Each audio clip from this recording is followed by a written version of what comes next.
Disclaimer, all animals surrounding the making of this video.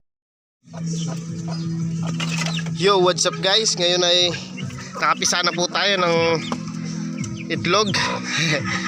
Meron tayong mga sisiw, nakapisa na po ang ating inahin na si Gray na buwan na talsay, no?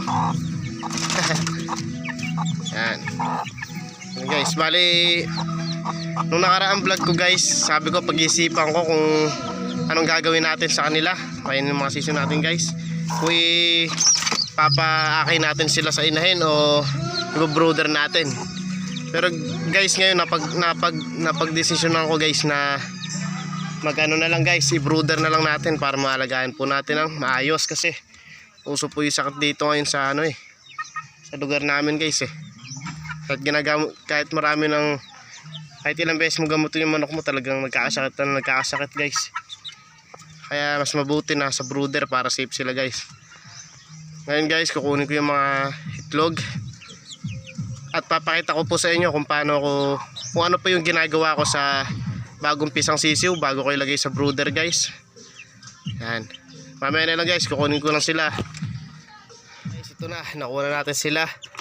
Bali, may dalawang itlog pa rin sa pugad. Lilim-liman niya pa yung guys. Bali ngayon hindi ko pa naiayos yung brooder nila. Ngayon ko pa lang ayusin guys. Saka ngayon guys, papainumin natin sila guys ng Bitman Pro. Yan guys, bago natin sila ilapag doon sa brooder. Tapos lalagyan natin sila ng pagkain. Yan bali guys, okay na. Mamaya na lang guys. Yan guys, bali ayun na yung Bitman Pro natin guys. Itong ginagawa ko guys pag meron tayo bagong sisiw guys, pag nilalagay natin sila sa brooder, bali papainumin lang natin sila ng 2 lagok. Ito sila guys, oh. Cute nila guys, oh. Meron tayo kulay white, oh.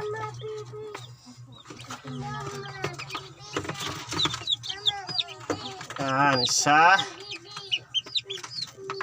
dalawa. Ito guys, sa pamputi, dilaw na may puti. Isa, ay hindi sumayad. Isa, dalawa.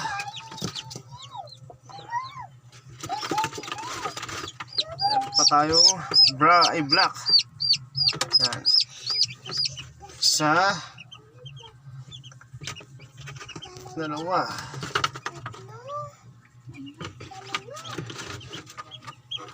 So guys, kulay brown. Isa, dalawa. Yan.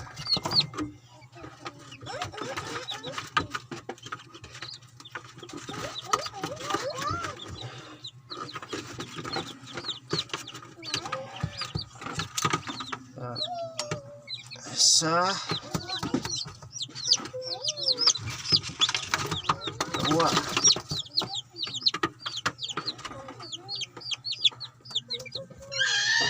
Isa,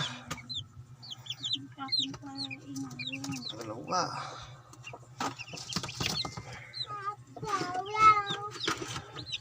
Color black ulit guys, pero medyo brown yung kanyang ulo, oh.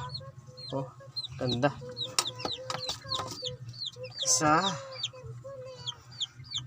dalawa. Yan. Yan na kaya sila guys. Painom na natin ang ating bagong sisiw. Welcome sa mundo, aking mga alaga. Tingnan natin sila dito guys para makita natin. Ang isa.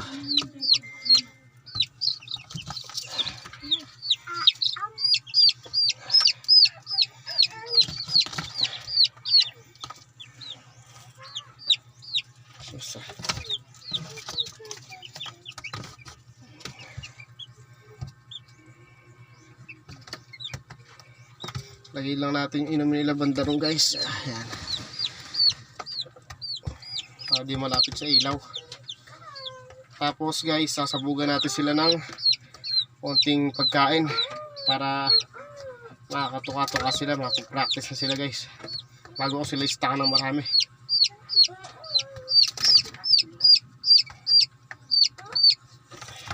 Ito guys, ito lang muna guys. Ito lang muna konti guys para ano lang, practice lang muna.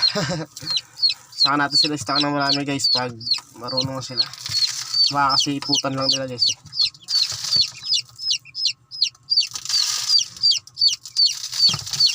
Yan.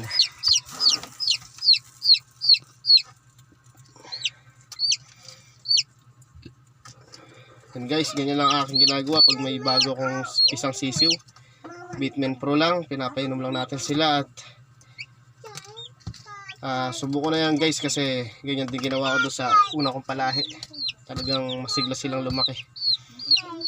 Hanggang doon na lamang guys. Maraming salamat no, sa sumuporta sa ating video na ito. Kung di ka pa nakasubscribe sa ating channel, please subscribe to my channel and click the notification bell para update po kayo sa ating mga i-upload pang mga video. Yan guys, kumain na sila. Hanggang doon na lamang guys. Salamat.